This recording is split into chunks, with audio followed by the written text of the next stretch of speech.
Welcome once again to Superconnectivity. I'm your host, Charlie, the Professor Esser, and with me, as always, is... Phil, me, and Perch. Hey, Philly Phil, great to have you here. So no announcements from Marvel this week, right? There was nothing they announced. Nothing interesting happening. I can't... Oh, wait! There was that thing about the new Tatyana vehicle. Yes, I am actively telling anyone who will listen, Marvel, you must cast my good friend and amazing New York City actress Tatyana K-O-T, with the beautiful red hair as Medusa in the upcoming Inhumans quote-unquote TV series. Marvel has announced they are doing an Inhumans series that is now officially jumping off from Agents of S.H.I.E.L.D. Because this is going to be the Inhuman royal family. You know, Black Bolt, Medusa, Triton, Karnak, and of course Lockjaw. Now, this is good. Now, here's what I think is the most interesting aspect of this. It is officially a TV series, but they're going to be doing something very interesting with the original pilot. And what is that, Phil?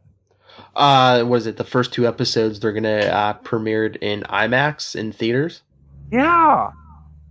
And, okay, here's my thing.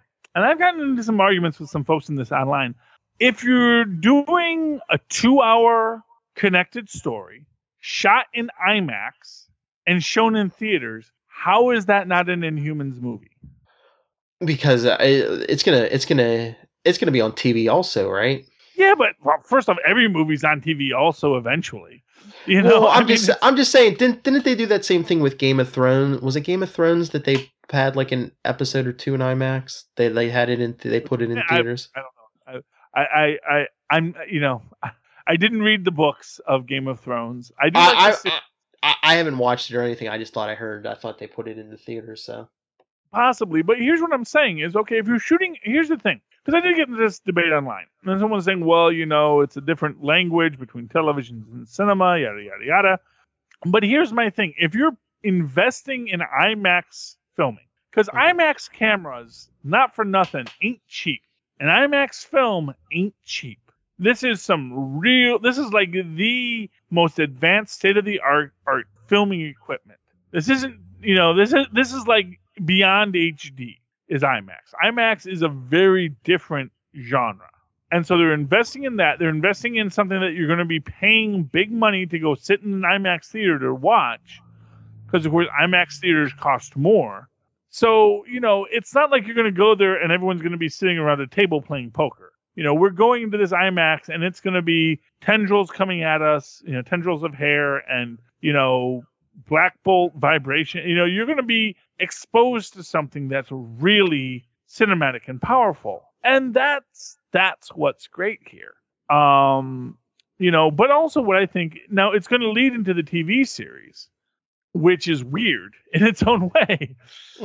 Because it's like, okay, we're investing all this into the Inhumans. Now, granted, the selling point of the Inhumans is that by and large, with the exception of Medusa, which you can even work around. You can work around Medusa fairly easily.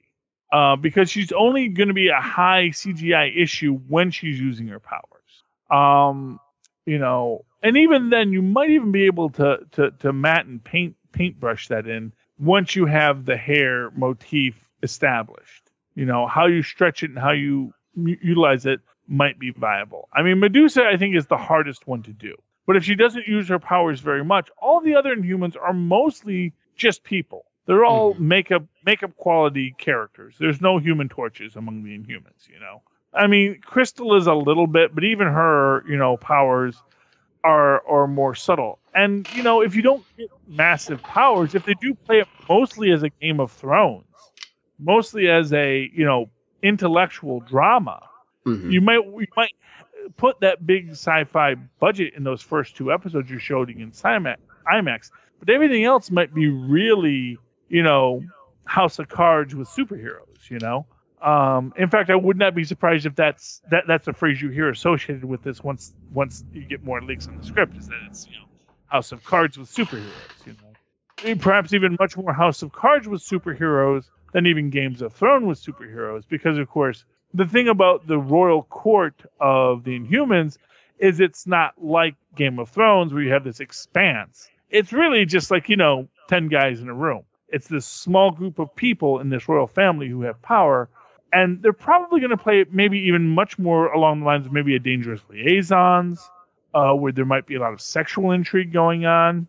Although, exactly how much sexual intrigue you can have there, because, it's not like anyone is really... that's not their normal thing for the Inhumans to be a hypersexual group, Unless you start working in the Kree Alliance, in which case, marrying Crystal off to Ronan the Accuser, or a different accuser in the Kree, because you can't marry her to Ronan anymore, kind of ruined that character for us. Thank you, Guardians of the Galaxy. That was that was the one thing about Guardians of the Galaxy that really bugged me, was just totally ruining Ronan. Because Ronan actually got a much better character later on in his arc when he worked with the Inhumans. Because they did get into this thing with Ronan as this guy who actually, because they do have this thing where, Ronan, once the supreme intelligence is destroyed and the Kree Empire is in disarray, the Inhumans come and they essentially take over to be the new rulers of the Kree Empire. And they actually have, they do this wedding, they do a marriage between Ronan and Crystal to cement the foundation. And which is, in its own right, it's just a great concept, how you're going, when you want to do these kind of things. And this, how marriage and royal court intrigue can be very static, but at the same time oppressive and fascinating game of chess. That's cool. But they've already destroyed Ronan as a character. You can't bring Ronan back into that. He's not going to work. Especially when they had. You can, like I said, you can do it with a different accuser. You can do it with I'm Ronan Jr.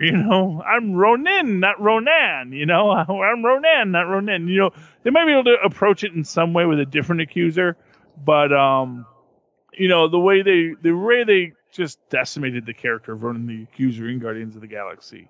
It's fine for that movie, because that movie was fantastic. I don't think anyone argues that. But that, for the character, they kind of really, as they do so often in superhero things, they had a great character that they then said, no, let's kill him. Let's not have to worry about this character ever coming back. Which is weird to me because, like I say, if there's one thing that you can say about superheroes is that people aren't supposed to be dead at the end. Mm-hmm. And they're just way too casual with superheroes killing people nowadays, I think. Especially in the movies.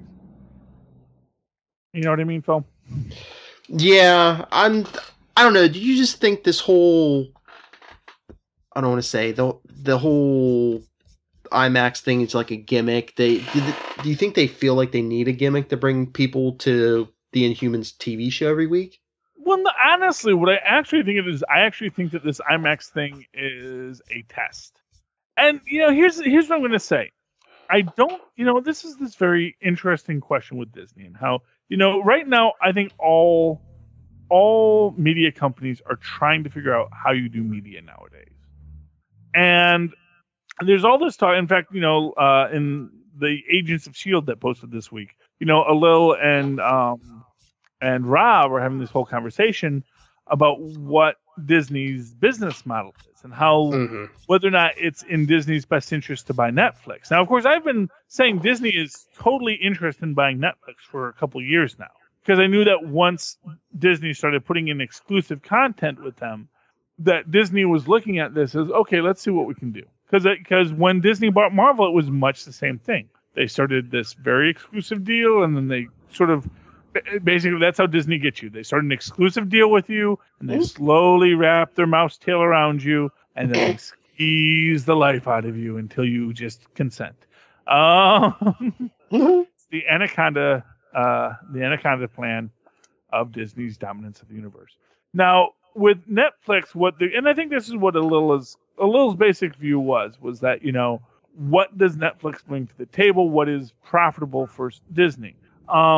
and what he basically said was that, right now Netflix puts all these monies in these products. It's not that valuable. It's a low cost thing for Disney to be partnered with Netflix, because Netflix putting forth the money, Disney's providing the expertise, Disney gets its money on the back end. But that is basically, and this is what I will say is the difference. This is where I think a little might be wrong, is that it's the difference between when Marvel makes a Marvel Studios film and when Fox makes a Marvel Studios film. Because when Fox makes a Marvel Studios films, yes, Marvel gets its money on the back end and it gets its cut of the pie, but it doesn't get as much. Now, granted, there's more risk when a company puts all their money in. But if there's more risk, there's also more reward. And so if Disney is going to buy Netflix and make it its premier distribution platform, which I think is, and that's the thing. What they're looking at when they're looking at Netflix isn't even necessarily Netflix so much as however their platform works, however their tech, their know-how works, and getting that streaming service to be really good. Because for what it's worth, that is what Netflix really offers. It's not that it's a streaming service, because there's lots of streaming services out there. It's that Netflix is a really good streaming service that has found a way to earn its place at a table without a court agreement. Mm-hmm. That's the thing. Like for something like HBO, for Showtime, everybody has their premium episodes. Everyone has the premium shows. But you also get those things bundled in with other packages. So, for example, I have HBO, Showtime, and Stars. I actually have not watched almost anything on them recently. And if I could just watch HBO or Showtime or Stars, I might just pick one. If someone said, hey, look, if you just bought one, we're going to cut your cable bill in half, I might be able to do that. And with Netflix, especially if they become a one-stop shop for genre, it suddenly becomes this thing where you go, oh, okay, that $9 a month, or even $10 or $12 a month for Netflix is better than everything I'm paying to get all these other channels where everything is spread out. And if Netflix can have that content at that level, it becomes very profitable. And yes, it's a bigger risk for Disney to be putting its own money in it, but the reward is so much greater too. And especially if they can do certain things. And this is the thing to always remember about the thing about Netflix and the thing about movies and TV is that when you're dealing with different screen sizes, your storytelling becomes very different. Because you can put as many pixels as you want on a screen, the human eye can only see so much. So at a certain point, the fact that we can stream well-written, but maybe not the most visually stunning stuff through you on Netflix is actually a cost savings, because you're paying for good writers and actors, but those can actually be much cheaper than all the effects. When you're doing an effects-driven film, you're spending all this money on effects, and, you don't have as much left over for writers and actors and all the things that you really need to make a story have power. So I can see Disney looking at this as this way to present essentially a lower cost film that has that adventure, because it's not, you're making a cinematic film, but it's not meant to be seen on a big screen. It's meant to be watched on a 9-inch screen. It's meant to be watched on a 9-inch screen 6 inches from your face.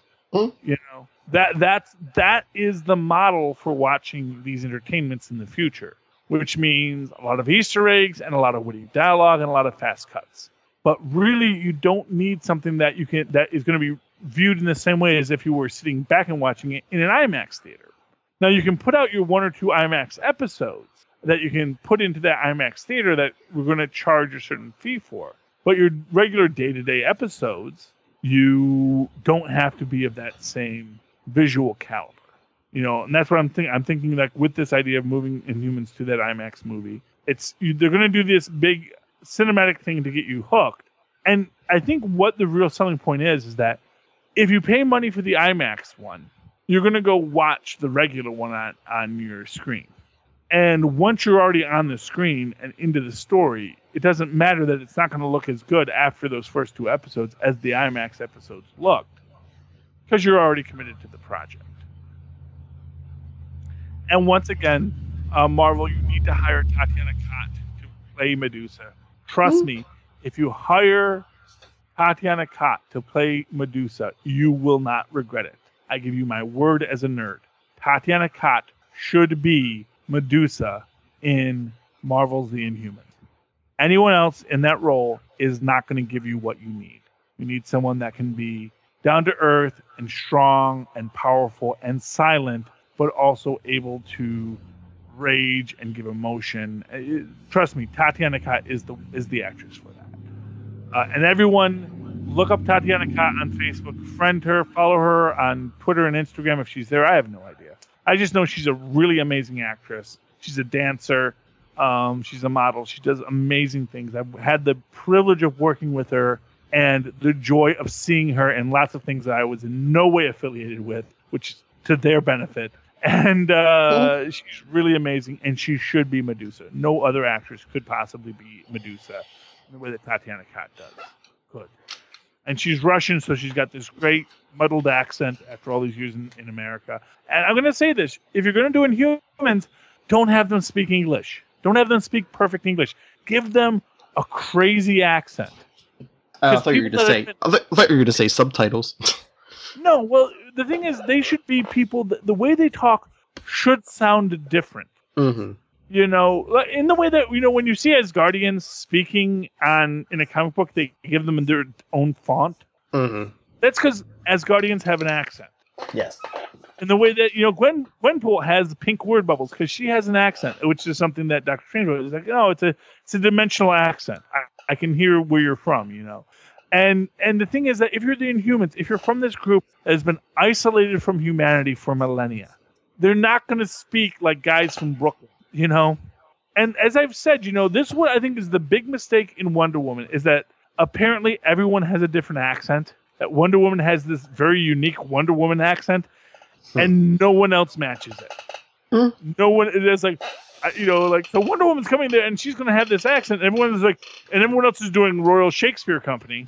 It's like, but she doesn't, she's from here, but she doesn't talk like you. Why does she talk like that? And whereas if you had everyone match Gal Gadot's accent, if you established your universe around an accent of one primary character, then you actually create this idea of a piece of their story.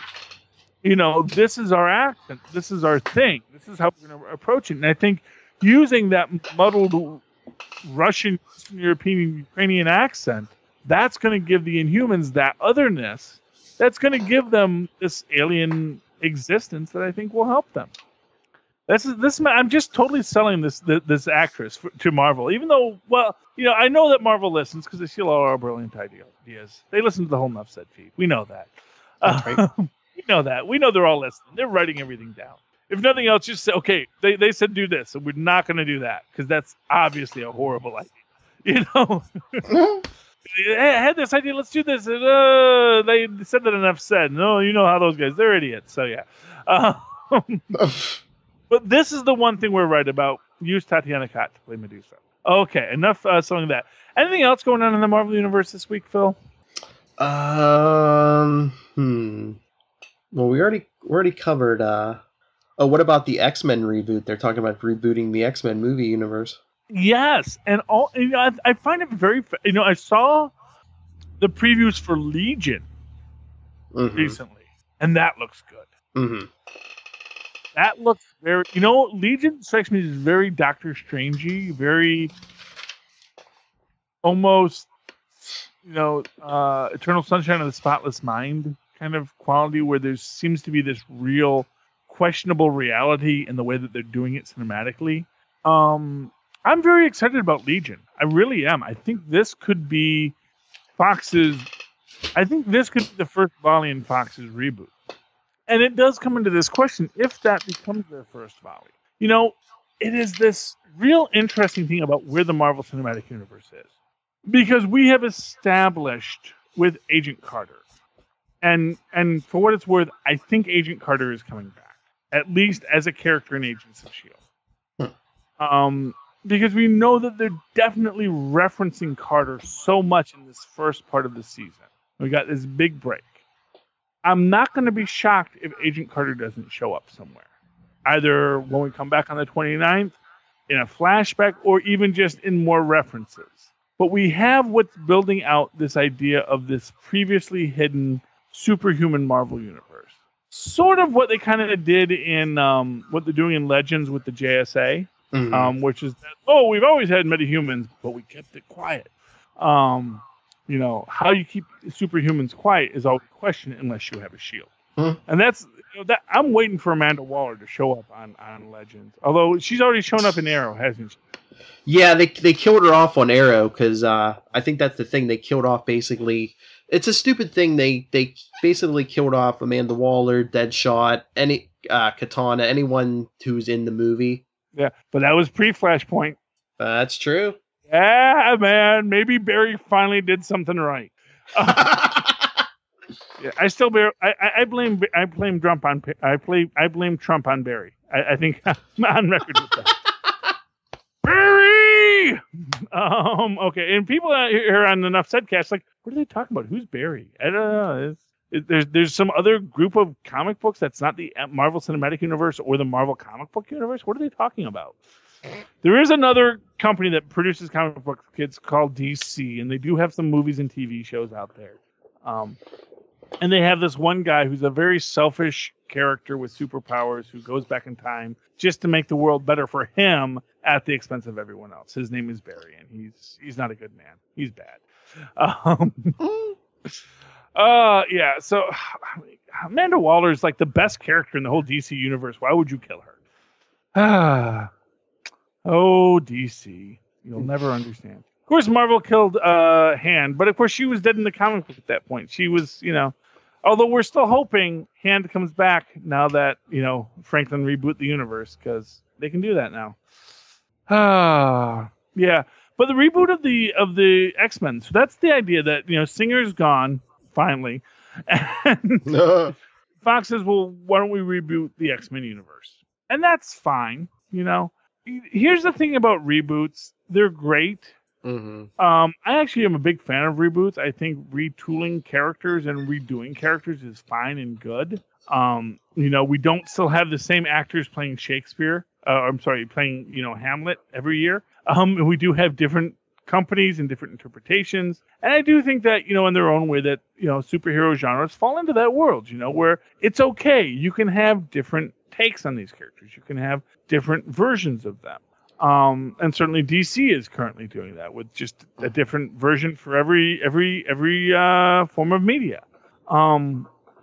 I just think the whole thing with the X-Men is, one, their timeline is so messed up and muddled, and I don't think Days of Future Past has put it back completely, and then fixed it. And like Robin and Lil were talking about on Enough Said, I think, Hugh Jackman's about to be done after Logan. So, this is, they're going to cast a new 20-some-year-old Wolverine. Well, but that, of course, is the inherent problem of the X-Men, is that it's a group with 60 years of history, but people only care about the last 20.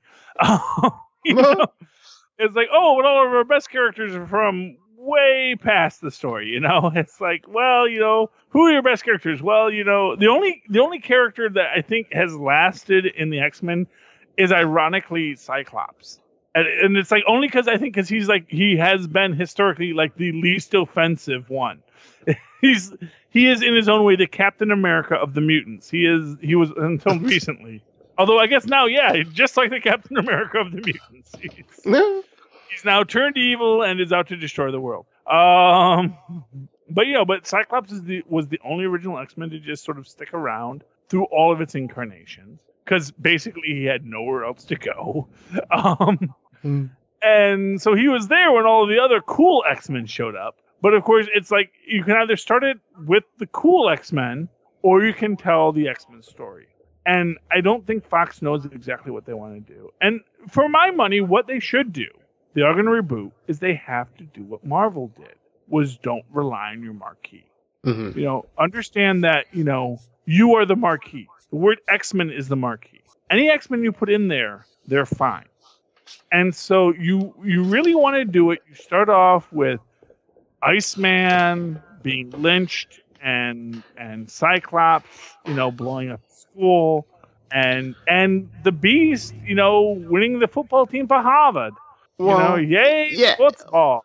Well, yeah, that's what they need to do. Don't pin the whole thing on Wolverine like they did, this last time. And yeah, first movie, make it the original X-Men. Make it Cyclops, Jean Grey, Beast, Iceman, and Angel. And have them be, you know, learning their powers and having the struggle. And you know, and when you bring in Magneto, have Magneto be just evil. Have him macking on his daughter because he doesn't know it's his daughter and all that kind of stuff. He was totally into Scarlet Witch in those old issues, man. It's creepy. It is so creepy. Anyway, but this is what, and of course, what we all want is we want Fox to, you know, give stuff back to Marvel. And I gotta agree with a little. When it comes to the X-Men, I don't think Fox wants to sell them. I don't think Marvel wants to necessarily buy. You know, I think the X-Men are less, and I've said this before, the X-Men are less important to Disney than the Fantastic Four. And it's not even that because they want the Fantastic Four, it's because they want all the things that the Fantastic Four have associated with them. Things like Kang, things like Doctor Doom, things like, you know, Galactus. The Illuminati, even, you know. I mean, I'm not exactly sure where the Illuminati falls in all these stories, you know. And in that sense, maybe even Reed Richards or Sue Storm, you know, that there are these aspects of these characters that are really powerful and really great that do get short shrift, that you know, the MCU could do so much with, even if they're not necessarily making them exactly what they are in the books. You can do so much more with them. The X-Men, I think, are the X-Men exist as just another group of superheroes. Yes, you have this whole oppression of superhumans, but you can do oppression of superhumans in any universe with superhumanity. It doesn't matter how they get their power. You know, the fact of the matter is, the only reason the X-Men existed was because Stan Lee was sick of coming up with origins. You know, and it's like, well, what if they just were born with powers? What if people just were magically born with powers? And so you got mutants, you know? And, for what it's worth, he worked it out. But, you know, the whole idea behind them is that they just were born that way out of laziness to Stan Lee. And it worked. It was great in our grand universal scheme, but it doesn't necessarily have to be what you need. You know, you can have anything, whether it's fish oil, whether it's alien technology, whether it's gamma radiation or cosmic radiation. You can give people powers anyway, and you can have them be hated and feared because of it. You don't need the mutants. So Marvel doesn't need the X-Men, but they want the Fantastic Four. And so I don't think the X-Men are ever coming over to Disney, because I don't think anyone is in a desperate enough position to want to either buy them or sell them.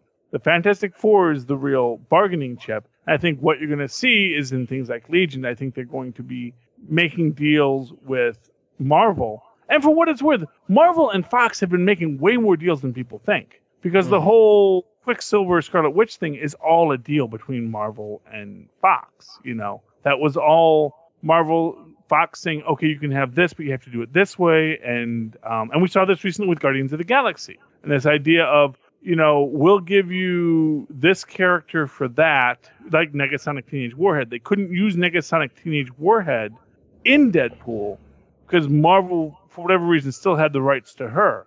But because they changed her, actually, no, what it was because they wanted to change her because she was a character with a really cool name, but she only existed for like one issue in the actual comic books. But if you want to change anything in a character, you've got to get Marvel's permission.